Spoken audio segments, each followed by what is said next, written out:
I'm Professor Marc-André Léger from the John Molson School of Business at Concordia University in Montreal, and this is an introduction to cybersecurity for future managers. So this is a presentation that's intended for my current undergraduate and graduate students to give them an outlook on some of the basic concepts of cybersecurity that they need to be aware of. Many of them being non-IT practitioners, but who will obviously be involved in dealing with information technology as part of the new reality of the business landscape. And so in that, as managers, they need to understand the basic tenets of cybersecurity. Cybersecurity being information security applied to cyberspace, so in a connected world that we all live in. So the first thing that I want to present to you is how we define our security objectives.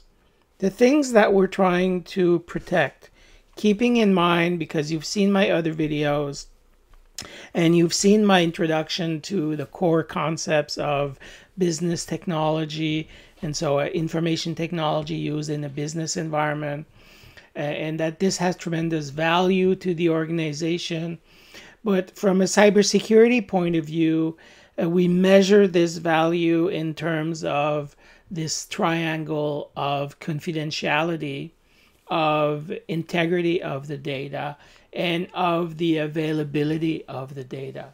So in an organizational setting, information has value because it's available at the opportune time to authorized users in order to achieve their job, to fulfill their role in the organization, which contributes in some way to the creation of value for our customers.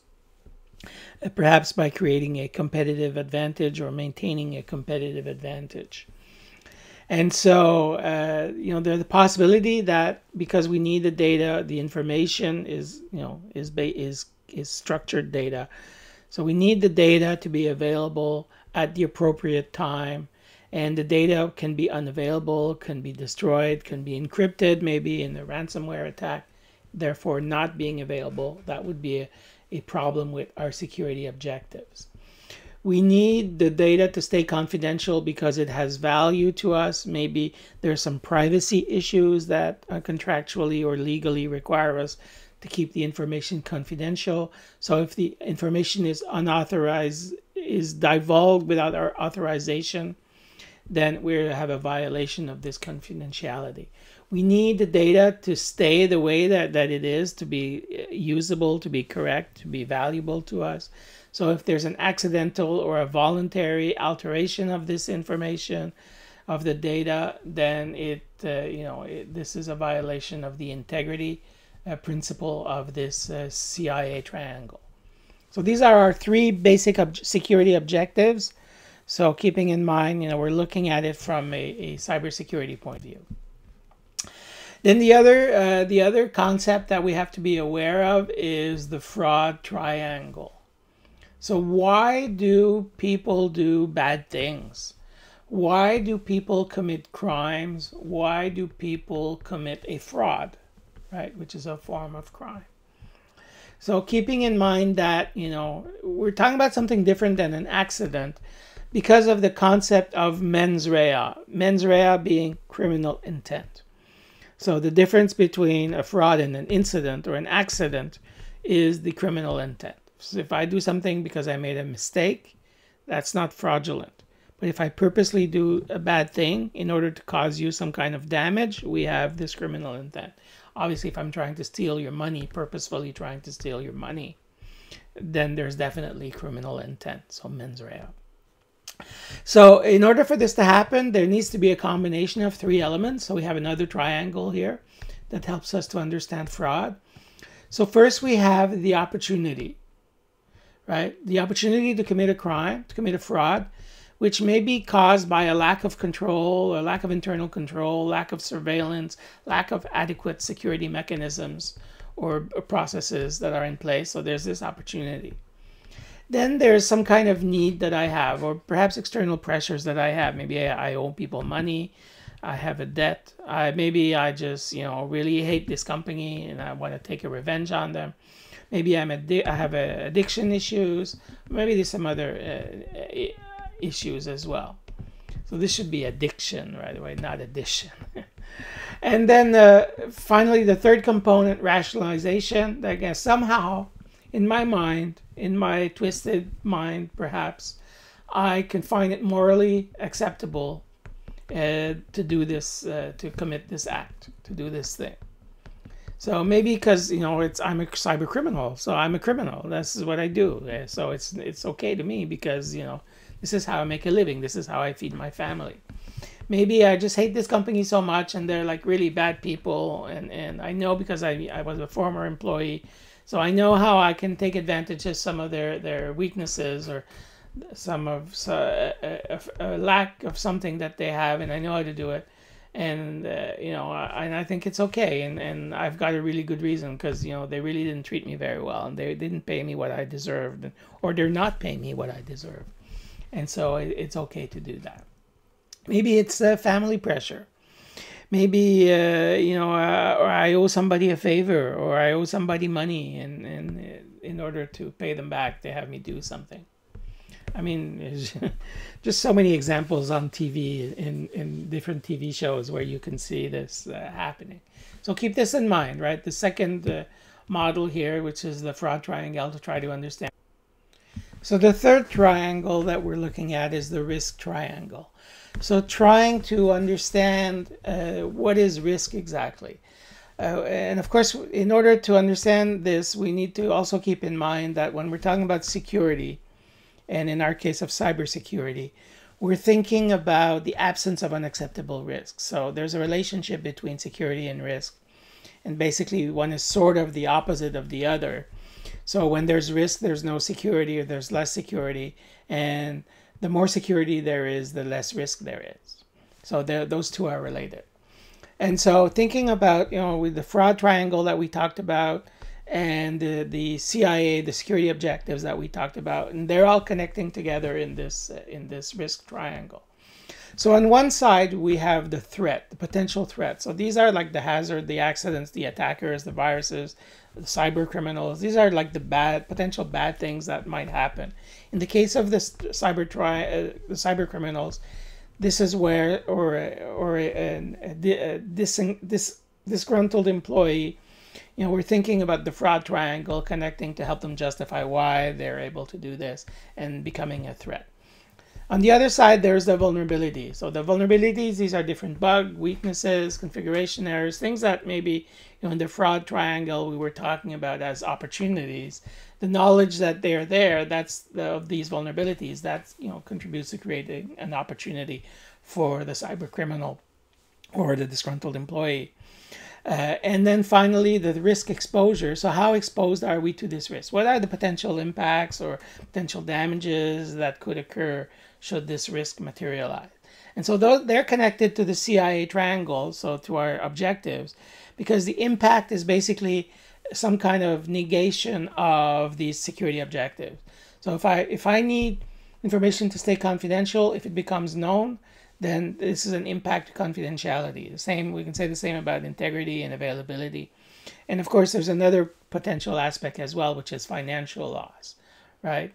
So should the risk materialize and there be a potential, there'd be an impact to us, then there would be a theft of some kind in the case of a cyber fraud, cyber criminal.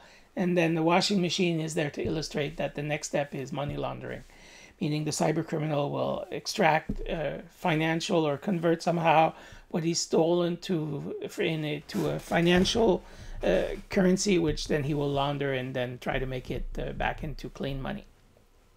So confidential data could be stolen, could be resold on the dark web, in which this is how the cyber criminal make their money, and then they launder this money. So these things are all connected. Now keep in mind, I mentioned an example of a disgruntled employee who might want to get a vengeance of some kind. we simplify a little bit by saying it's always money. It's not always money, but a majority of the time, the goal is to somehow steal money or to convert what it is that they've done into money. So the risk happens through the exploitation of the vulnerability. So the threat will exploit a vulnerability, and this is how the risk exposure is going to become materialized risk, right? It's through this process of the exploitation. So something has to happen, which is the mens rea, the criminal intent, has to take advantage of somehow of this vulnerability. And that's when we have the risk. So really, when we're managing risk as managers, what we're doing, that's the big red arrows here, is we're trying to reduce the probability that the threat will exploit the vulnerability, or should it actually happen, then we're trying to reduce the impact of this exploitation. So those are really the two big areas that, as managers, that we're going to be looking at. So we got to keep in mind that in many cases, in most cases, 71% of the time, actually, according to studies, crimes are motivated by money. So I said it's not always money, but 71% of the time it is money. That's what they want. And technology, business technology, or computers, if you prefer, computer technology, it really is used in two different ways. So in some cases, technology is the target. So they're attacking our IT infrastructure. They're attacking our hardware somehow, or our software, and that's their purpose. Maybe they want to stop us from doing business. But most of the time, what we find is crimes where IT or technology is the instrument. So for example, we can think of a crime like cyberbullying. So on Facebook or social media, right? That's a crime where the IT is the instrument. We could think obviously of data theft, data fraud. In most of these cases, IT is the instrument as well.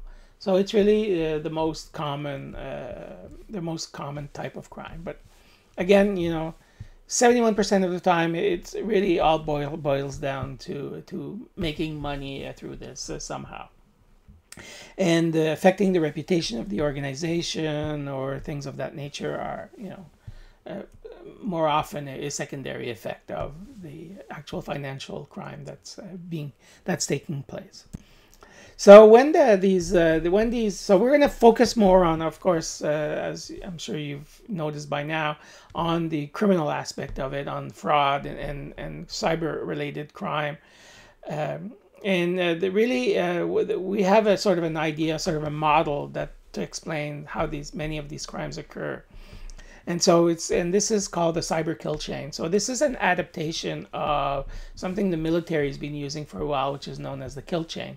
Try to understand how the whole thing occurs in a military scenario, and transposed to cybercrime. So typically the cyber criminal will start by a recon activities. So go through social media, try to find out as much as they can about the company, going through records, going through the web hosting or internet domain name hosting and all these things.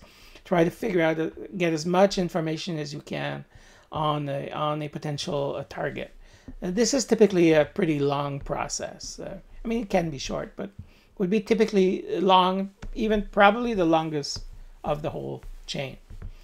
And once you've done that, you've identified potential weaknesses, vulnerabilities that you can take advantage of, potential ways that you can get into the network. Then you're going to start to get ready to go to war. That's the weaponization phase. And once you've prepared your payload, so it could be a Trojan horse, could be a virus, could be email for a phishing attack, or social engineering through phone calls, a phishing attack, or whatever is the most appropriate based on what you've identified in your recon.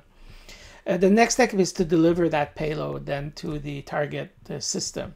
So that's the delivery phase. And once you've delivered it, then to exploit it. So maybe you got somebody to click on an email, allowed you to install some kind of software inside the other side of the firewall. So then you can start actually doing your thing, install what you need to install to get ready, and then take control and go through your CNC, command and control activity.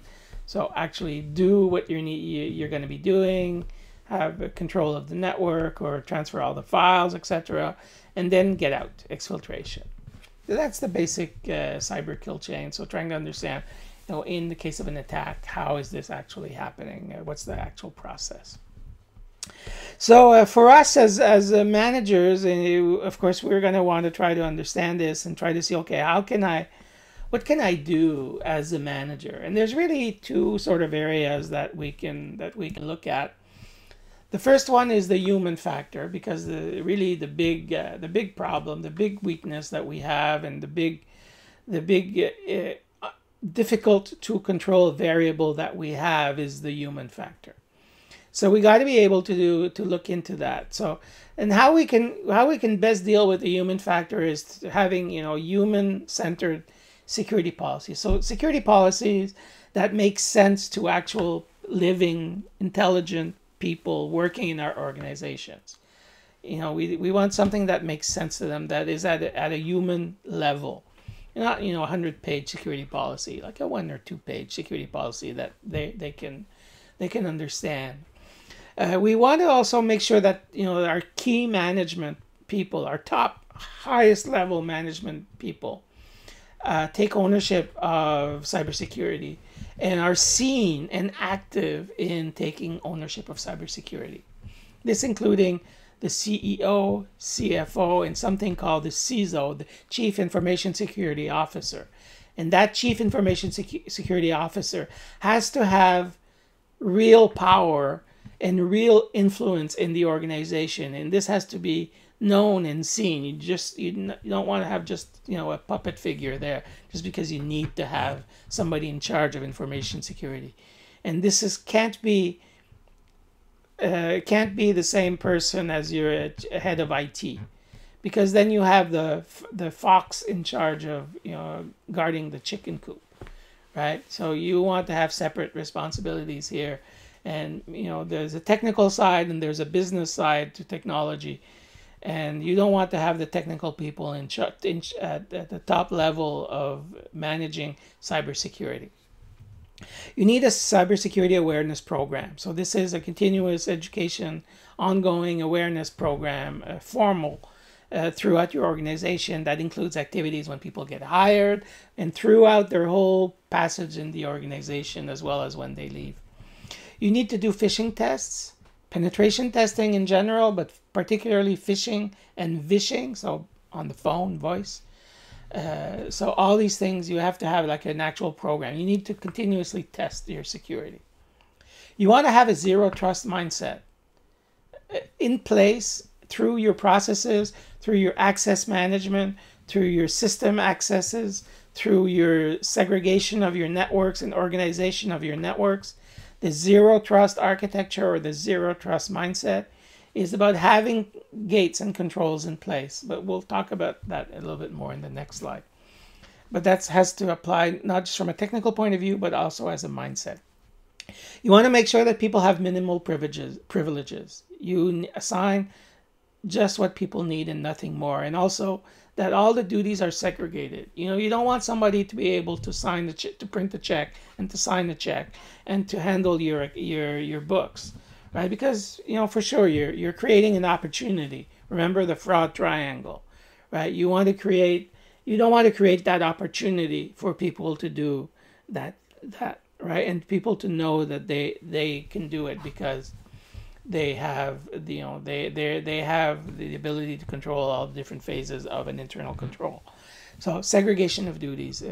And then of course, finally, you want to continuously increase the organizational cybersecurity maturity.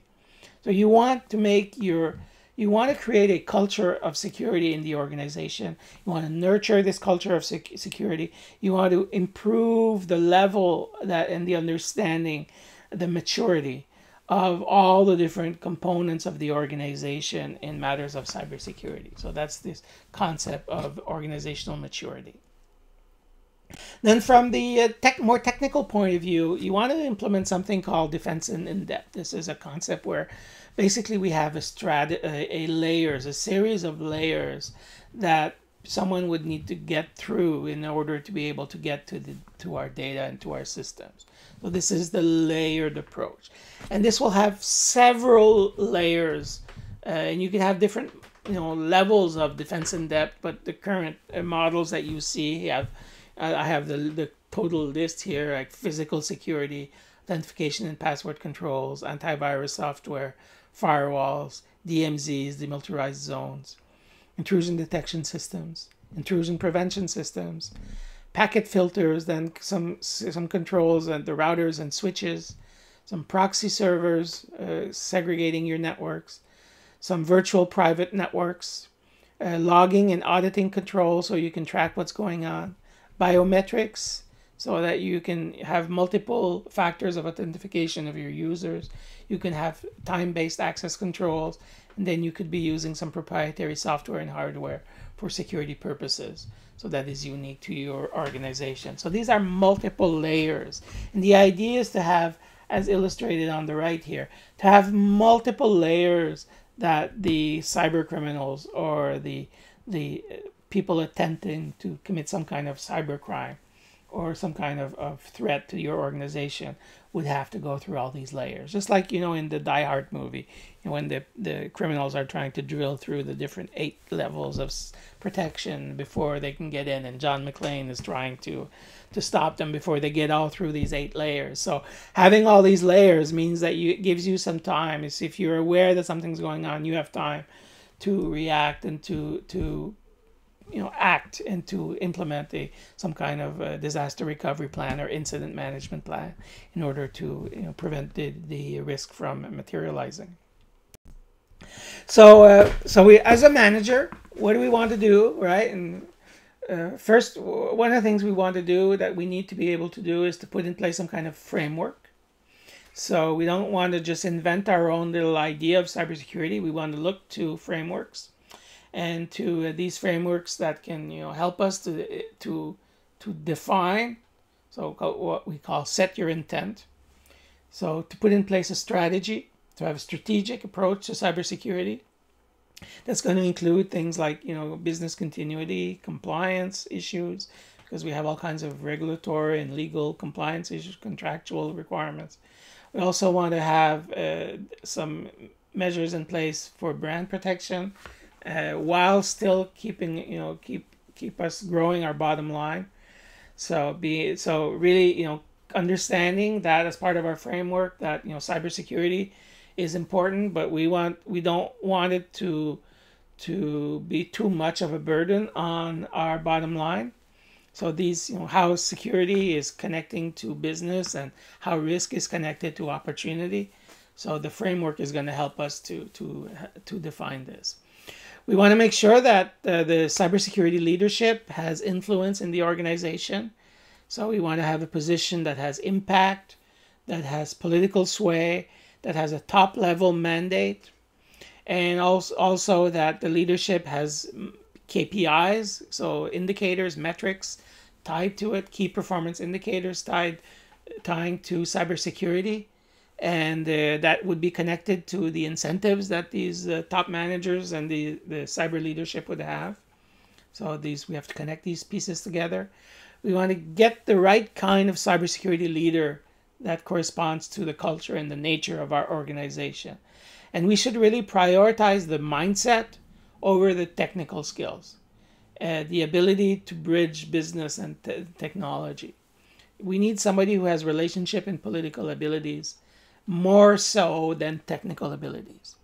So you can the cybersecurity leadership can have a lot of technical people, cybersecurity technical people working for him or her, but but that aspect of the job is and should be a lot more at the strategic level. So keep that in mind when to ensure the success of your cybersecurity initiative in the organization. So I'd just like to conclude with some recommendations for future managers. So really for my students, graduate and undergraduate students, if you're going to have some responsibilities, leadership responsibilities in an organization, and cybersecurity is something that's going to be part of your business, because really cybersecurity is everyone's business in the organization. So first is lead by example. You have to show that cybersecurity is important to you and it's important to the organization. Accept and understand the fact that your biggest problem, your biggest vulnerability is humans in your organization. But, we can't just replace all the humans with robots, right? And certainly, Terminator has shown us, the Terminator movies have shown us that that's actually really not going to end well. So we need people in our organizations.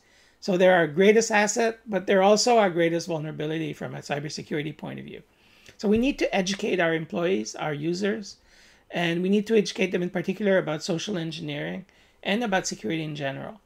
We need to trust them, but we need to check on them. Trust but verify, Ronald Reagan said, right? So we need segregation of duties, internal controls. We need to do a lot of audits as well, right? And we need people to know that we're doing that. So we trust you, but we're checking up just to be safe, right? Again, think of my risk triangle that I talked about before. This should make a lot of sense to you at this point. We need to manage change. We need to communicate about cybersecurity, communicate about what's going on, and we need to invest in training. When we're investing in training and awareness programs, we're getting a lot more bang for buck than just investing in technology. Remember, I've mentioned a few times, it's as much a business problem as it's a technical problem, right? So we need to understand the business in order to make the right choices when we're talking about the technical aspects of cybersecurity. What we really need is to have a balanced approach so that we can manage risk in the appropriate way, right? So it's not just about business. It's not just about technology. It's got to be a balanced approach. And we need to have, ways to measure this. So metrics, scoreboards, some objective measurements, because it tends to be very, very subjective. And a lot of people have opinions about cybersecurity, but opinions are all very, very problematic. We need to assess risk. And when we assess risk, we need to use recognized methodologies, not just something some guy invented in his garage or in his basement, right? Some real recognized, standardized, normalized risk assessment methodology. We need to know what's our risk tolerance and what's our risk appetite as an organization. Not what we say in conferences, but what is it really? And sometimes there's a really big difference between the real risk appetite and what we say our risk appetite is. I mean, in the end, we know, and there's been all kinds of studies on risk tolerance, and we know that most organizations, if they're risk averse, so they don't want to take any risk, they should be spending about 12% of their IT budget on cybersecurity. And if they're risk seeking, that's the other end of the spectrum, maybe 4% is what they're spending. But most organizations are sort of in the middle. They're spending about 8%. So if you say that you're risk averse, but you're only spending 4% on cybersecurity, you're not risk averse. You're a risk seeking organization. You're just pretending in your mind you have this idea that you're this kind of organization. But in reality, actions are showing that you're not. And you can look at accounting ratios, you can look at investment ratios, you can look at the ratios that you use for internal rate of return or return on investment in your project. This is going to give you some real indicators to what your real risk appetite is. So think about that. Don't just say that, oh no, we don't want to take any risk, because that's just not the reality. You want to rely on best practices, methodologies, frameworks. Don't just invent your own thing. Look at what other people are doing. Look at what are the best practices in your industry, or perhaps the international standards, things like COBIT or ISO 27000 or the NIST risk management frameworks. There's a lot of things out there that you can rely on that have been done by people who've been thinking about this for a very long time and who have a lot of expertise and demonstrated skills in this area.